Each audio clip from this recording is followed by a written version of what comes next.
En cierta ocasión, el famoso epistemólogo y biólogo Pierre Jaffet, biólogo suizo, padre de la epistemología y genética, dijo las siguientes palabras con respecto a la educación en sentido general.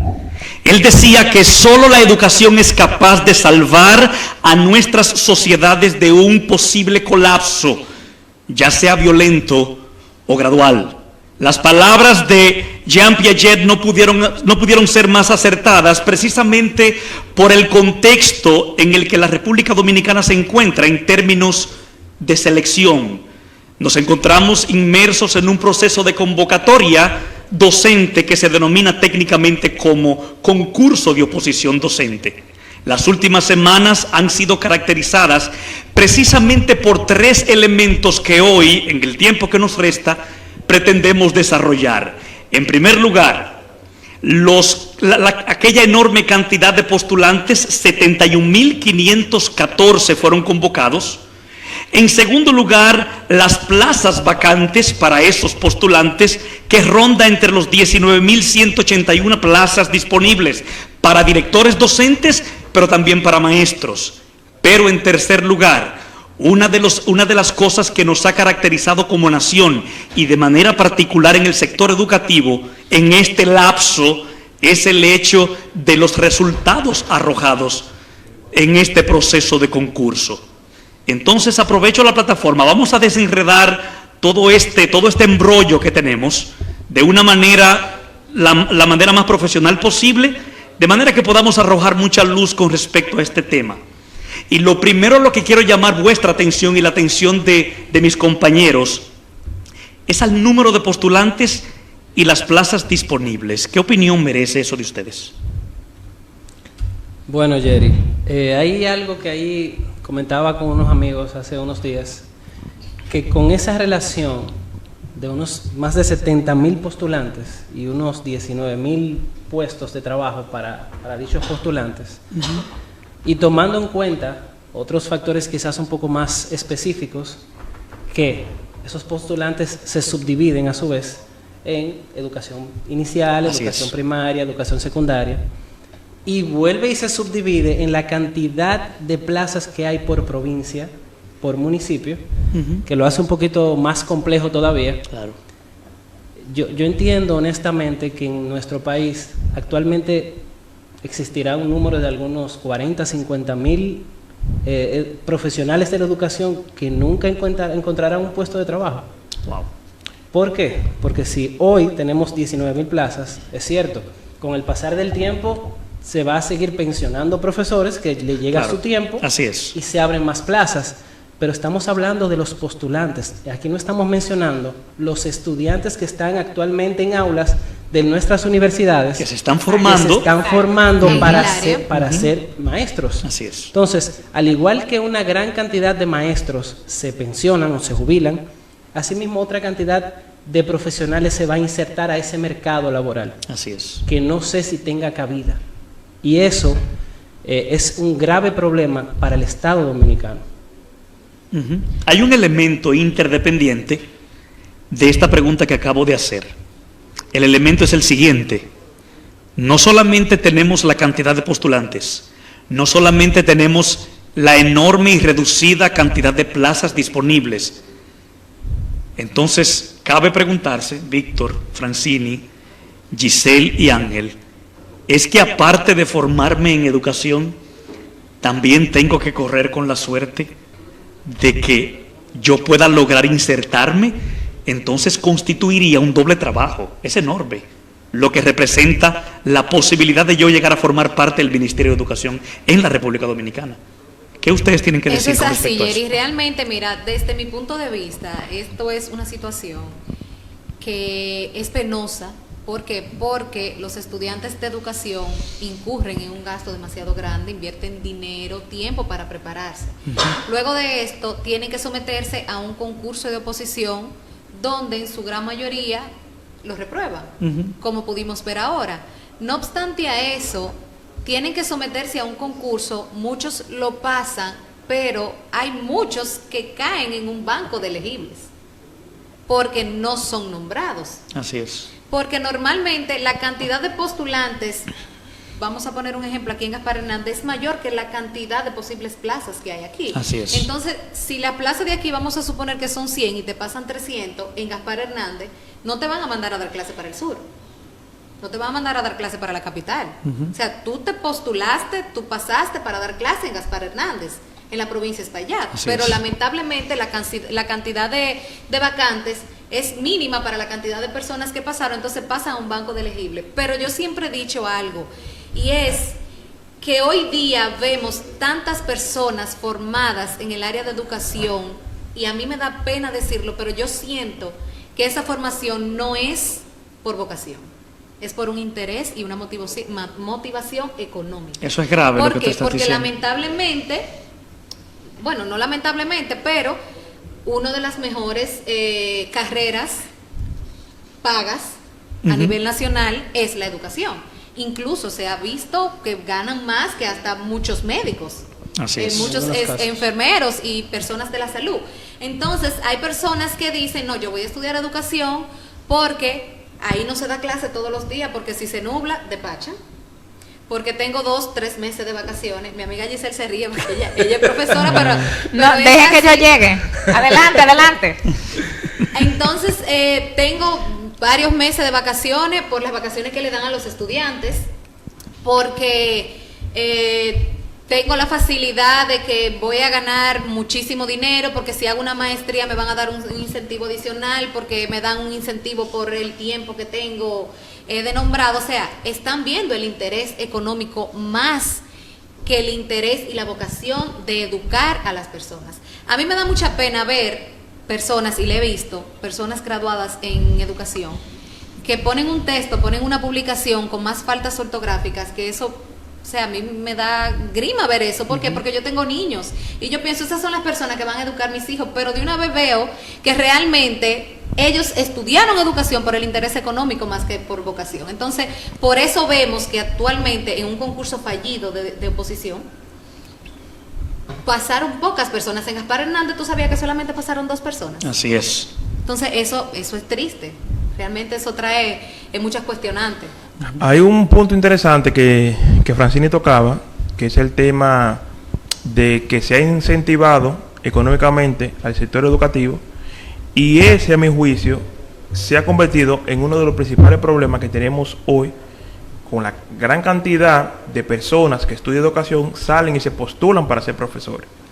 Francini hablaba de que hay, al haber ese incentivo en términos económicos, mucha gente entra a la carrera de educación más por la conveniencia económica y la conveniencia que presenta el mismo trabajo de ser profesor aquí en la República Dominicana, que en esa vocación que sí debe tener un profesor, porque si vamos a hablar de carreras, ser profesor, ser docente, es casi igual de importante que ser doctor. Entonces, ¿qué pasa? Alarma la gran cantidad de personas que se han postulado para el concurso y las pocas plazas que hay. También tenemos que tomar en cuenta la gran cantidad de estudiantes que están en las universidades aún cursando su carrera de educación, que es decir, que ese número de 71,000 y tantas personas se va a elevar, quién sabe, a 150,000. Así es, Víctor. Entonces, hay una verdad que lamentablemente nadie quiere decir, y es que muchas de esas personas que duraron 4, 5, 6 años estudiando, no van a tener nunca la oportunidad de ir a un aula y dar clases. Eso es grave, Víctor. Ese problema en educación a la larga se va a convertir en un problema social. Porque ¿qué pasa? Hay mucha gente que dirá, bueno, yo invertí mi tiempo y mi dinero en estudiar educación y ahora que no tengo la oportunidad de entrar a un aula, ¿qué hago? Entonces, hay mucha gente que dice, bueno, hay otras alternativas. Tú podrás ir a un colegio, podrás ir, qué sé yo, ponerte en una sala de tarea, un taller. Emprender tu propio negocio emprender, también, tu propia escuela. que sería lo ideal. Pero es como dice Francine, hay mucha gente que la única visión que tiene es entrar al sistema, durar 30 años, tener mi pensión y ya. Entonces, ¿qué pasa? A la larga, esto se va a convertir en una situación un poco incómoda a nivel social, porque ya estamos viendo los resultados de eso. Para entrar a la carrera de educación ahora no es tan sencillo. Tú tienes que tomar una prueba POMA, tú tienes que tomar una prueba PA, una prueba de actitud académica, que nadie habla de eso, pero que mucha gente reprueba. Así es. Tiene que pasarte 4, 5, 6 años estudiando, y encima de eso nadie te asegura que tú vas a poder entrar a una aula, porque luego tienes que ir a un concurso de posición docente. Entonces, eso es lo que ha generado tantas situaciones, a mi juicio, con el tema de la educación. Así es. Hay un punto, Jerry, también que quiero agregar, que ahora vimos 71.514 postulantes, pero ahí no están los habilitados. Claro. Y si hubieran estado los habilitados, Así ¿a es. cuánto llegaría entonces la cantidad de postulantes? El doble, probablemente. Porque hay muchos habilitados que no pudieron asistir a concurso, participar en concurso, y que también los politécnicos lo requieren para las áreas técnicas como así es. contabilidad, mercadeo, Turismo, administración, turismo. informática. Entonces se necesitan realmente esas personas capacitadas en otras áreas, o sea, licenciados en otras áreas, habilitados para poder dar esa parte técnica en los politécnicos. Nosotros tenemos un politécnico aquí que no está dando ninguna acción formativa Eso es así. técnica, Sí, porque no hay. Jerry, y quizás también no quisiera que se nos malinterprete. No queremos dejar dicho, con lo que están exponiendo mis compañeros, que todo postulante en el concurso de oposición esté allí simplemente porque no tenga la vocación. Claro. Claro que no. No queremos abarcar a la totalidad. Lo que pasa es que hay una tendencia, quizás podríamos decir, no sé, 50, 60% de lo que uno ve, diría yo, que sí se inclina mucho por eso. Por solo ver el beneficio económico, claro está, yo también digo, y lo digo desde mi profesión, el dueño de la empresa es el dueño de la empresa y trabaja todos los días en ella por una retribución económica. Seguro. Eso es, o sea, eso no es solo en educación, lo vemos en todas las carreras. Yo trabajo día a día por una retribución económica y mis compañeros también. Ahora, la educación siempre ha tenido como un temita aparte de la vocación de servir y de querer enseñar. Y por eso incluso hay muchos textos que definen bastante bien la diferencia entre profesor y maestro. O sea, yo quisiera que mi hijo lo eduque un maestro. Seguro. Imagino que ustedes también. Pero no quisiera que se abarque a la totalidad de los ahora profesionales en el área de educación dentro de los que no tienen la vocación, porque hay muchos que sí. Claro. Hay muchos que sí. Existe un remanente, Claro, un claro remanente que sí, importante. claro que Giselle, ¿tienes algo que agregar al respecto? Efectivamente, Tú como educadora. yo estaba Mucho. esperando. Adelante. Yo estaba esperando escucharlos. Estaba esperando escucharlos.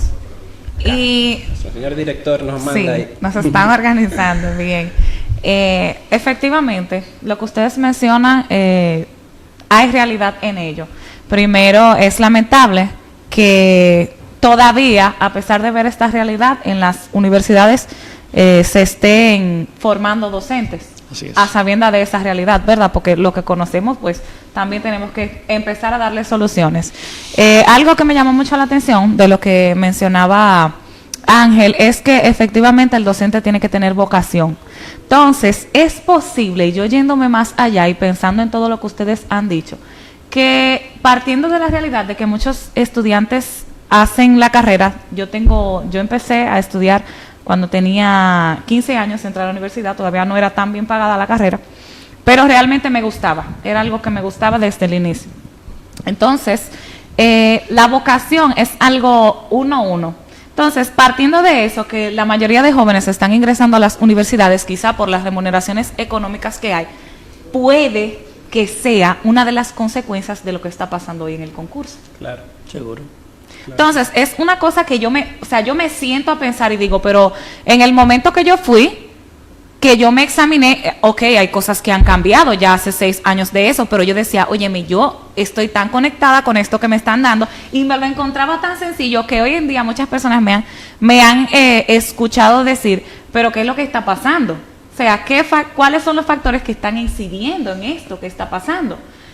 ¿Por qué tantos docentes, o sea, que van y se examinan, se queman? Porque, ok, nosotros tenemos una realidad de plazas, pero ahora fácilmente no pasaron los docentes para ocupar las plazas que hay. ¿Qué es la realidad que tenemos aquí? No. De eso queremos hablar, Giselle. Queremos hablar de forma amplia en ese sentido, porque el Diario Libre publicó un artículo el 21 de este mes bajo la pluma del señor Benjamín Morales, y yo quiero darle lectura por lo menos a una buena parte del documento. Es un tanto extenso, pero voy a ver de qué manera lo puedo abreviar. Dice Benjamín Morales en este dato: el dato no puede ser más escandaloso. Sobre el 95% de los aspirantes a maestros se quemó en la primera ronda de la prueba del concurso de oposición fomentada por el Ministerio de Educación. Es una cifra que da grima, que deja al desnudo, atención por favor, que deja al desnudo un asunto muy serio, el cual podría ser el inicio de las explicaciones para muchos de los problemas sociales que permean la República Dominicana. Lo que tenemos hoy, dice Benjamín Morales, que dio en el clavo, es posiblemente la nodriza, es posiblemente el origen del comportamiento que exhibe la República Dominicana. Y sigo leyendo, él dice: ¿el problema está en el diseño de la prueba? No lo creo, dice él. ¿Hubo algún problema técnico? Tampoco debe ser la razón principal. Creo, eso sí, que el asunto viene de la raíz, de la educación que se ha venido proporcionando en el país desde hace décadas. Tú lo mencionaste ahorita, Ángel. El autor dice: la cual, es evidente, ha dejado importantes lagunas en la formación de quienes aspiran a ser profesores. Esa estadística denota que el majestuoso logro dominicano de asignar el 4% de su Producto Interno Bruto al servicio de la educación no ha sido utilizado correctamente. Destinar todo ese dinero sin poner al estudiante de principio a fin como el centro del sistema parece el mayor obstáculo para que el sistema triunfe. Eso no puede estar más lejos de la realidad. Y a eso yo añado, vamos a revisar las estadísticas del PISA, que por sus siglas en inglés es Program International Student Assessment, evaluación internacional del programa estudiantil. 73 países fueron evaluados en el 2015 en comprensión lectora, ciencias y matemáticas, y quedamos en el número 73 en las tres. Y en el 2018 fue la última evaluación y la última participación que tuvimos en el PISA, en 79 países, y quedamos en el número 79. Y si buscan en el 80 porque y si buscan 200 países, quedaremos en el 200. ¿Saben por qué? Porque hemos malinterpretado la educación durante años. Creemos que la construcción de planteles educativos es educar, y eso no es educar. No es Creemos que darle vacaciones a los profesores en excesivo e incentivos, eso no es educación, salvaguardando el respeto para los maestros, porque conozco maestros muy buenos y responsables, claro, que conste. Sin embargo, dice el autor e ingeniero agrónomo Bienvenido Montilla, si de un total de 71.514 postulantes el examen de oposición se estima que solo 9.000 aprobarán, es una contundente evidencia de que se deben importar profesores para que destinen sus cátedras a los centros educativos, a profesores criollos. Necesitamos formación. Y esa inversión que se pudiera destinar tiene que destinarse a los cerebros de los maestros, y que a su vez funcionarán para el bien de la inteligencia y de la manera de pensar de los estudiantes.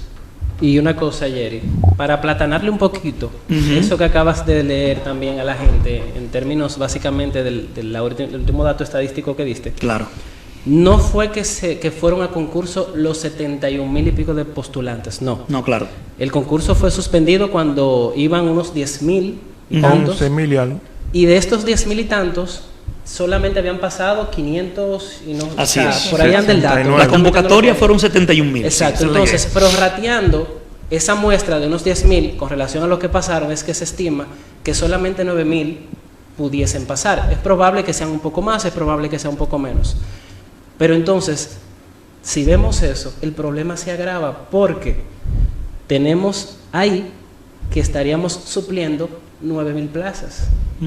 ¿Qué hacemos con las otras 10.000? Exacto. Ponemos a los maestros que se quemaron a dar clases a los mismos estudiantes como contratados, si no aprobaron para hacer ese trabajo.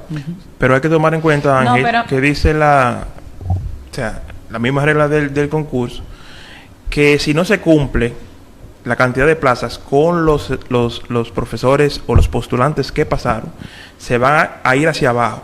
De los que reprobaron, se van a tomar los que tienen la mejor nota. La mejor para calificación. poder Perfecto, suplir. pero estamos tomando las mejores notas de los quemados. De lo que y ahí reprobaron. ahí es que llega el punto. Pero me gustaría- Quizás de lo que menciona Jerry.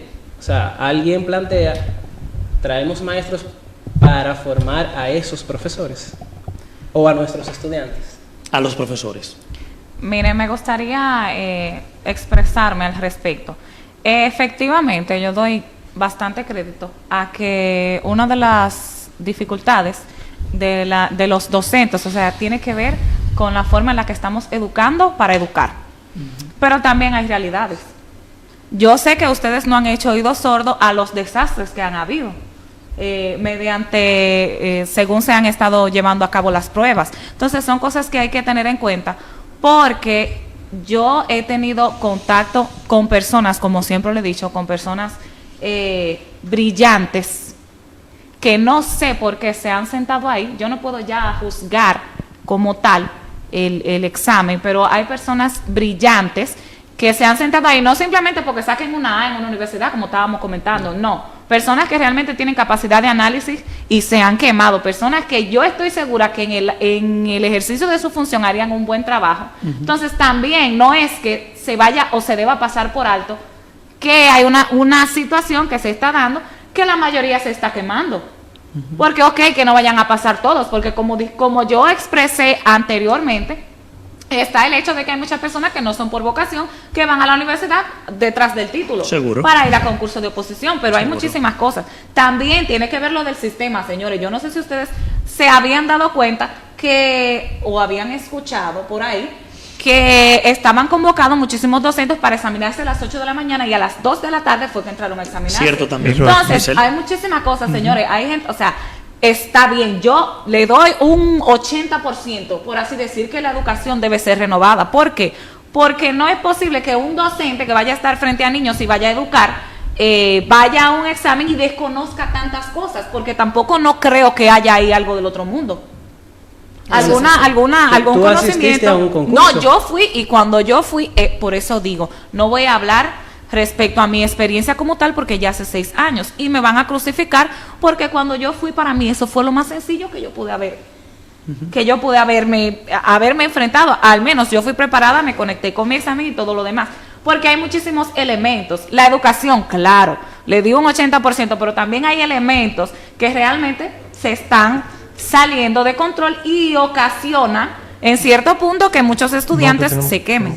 No, claro, y como tú dices, si en algunos de las regionales era donde se coordinaba el concurso y normalmente cerca de la regional se buscaba una escuela, un politécnico donde impartir la prueba, tuvieron problemas técnicos. O sea, obviamente no es lo mismo tú llegar preparado para las 8 de la mañana a tomar un examen y que se retrase y lleguen las 12, quizás. Además, No, mira, que o sea, quizás hay muchos a factores simple realmente que vista pueden nosotros lo influir. podemos decir, no, porque el que está preparado para cualquier cosa y en cualquier momento, y yo estoy de acuerdo en parte, porque si te toca pero realmente lo que se ha vivido ahí, la presión, el para allá y para acá, muchísimas veces nosotros estamos aquí, usted puede hasta quedarse en blanco en algo, porque son seres humanos que se van a Eso es examinar ahí. cierto. Exactamente. Entonces hay personas también, hay que mejorarlo. Porque, o sea, hay que mejorar ciertas cosas, porque hay personas que fácilmente se sientan y no se saben examinar.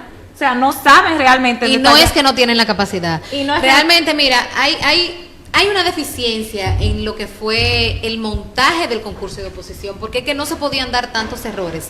Yo soy de las que digo que debió hacerse un plan piloto, debió prepararse, debió probar todo eso, Antes, porque claro. también, que no hemos mencionado, a las personas se le avisaron el jueves en la noche, mira, tú tienes que examinarte el viernes a las 8 de la mañana y quizás el día anterior, y eso no puede ser, porque a ti deben de avisarte con tiempo. Claro. Para tú planificarte, porque tú no vas a ir a examinarte en Gasparenado, tú tienes que trasladarte a La Vega. Entonces, a ti de la noche a la mañana no te pueden convocar a un concurso de oposición cuando tú realmente no estás preparado. Entonces, para mí entiendo que realmente hubo deficiencia en lo que fue el montaje del concurso de oposición, porque se cometieron muchos errores, tanto técnicos, de los equipos, de la planificación, de la hora. Si tú me convocas a las 8 y son las 4 de la tarde, yo no me he examinado, como se dio aquí Claro. muchas veces, O sea, como se dio aquí con muchas personas que fueron, es porque realmente hay una situación. Francini, y sin comida.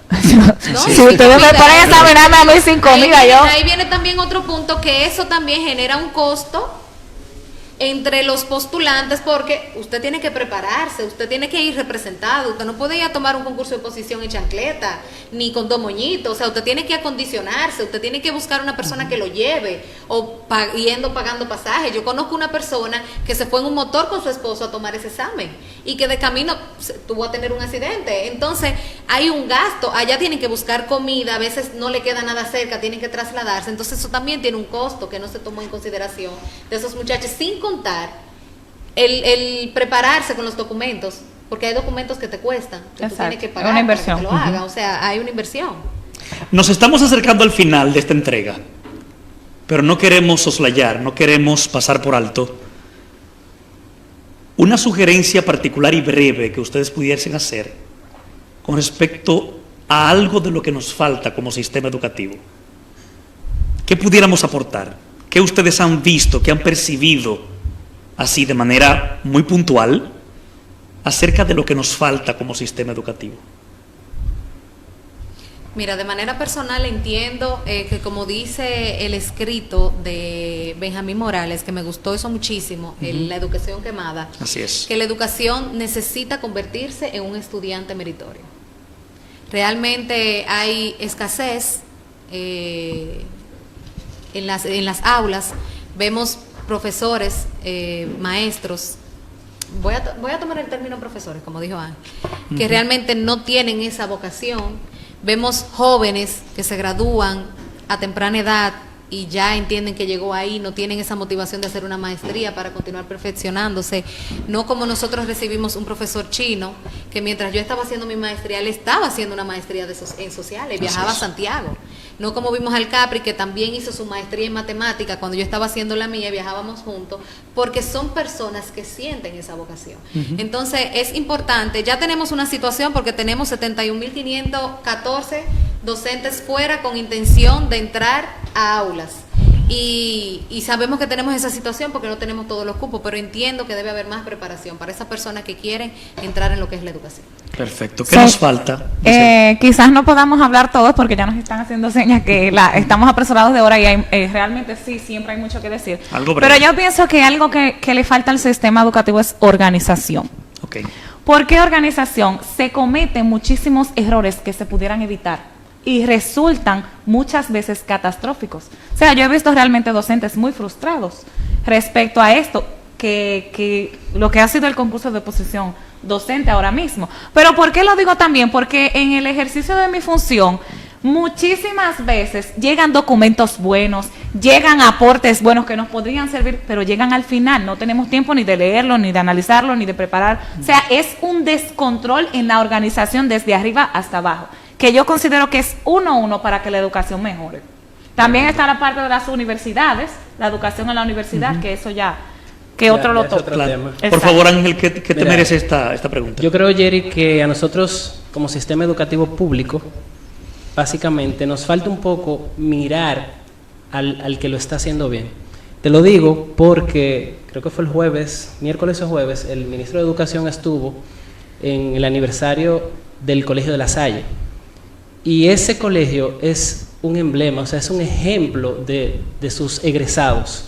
Entonces, si tenemos varios colegios en el país, en diferentes puntos del país, que sí tienen buenos egresados, que su nivel de educación es muy alto, independientemente del costo que esto conlleve en dichos colegios, ¿por qué no ver esos modelos y copiarlos?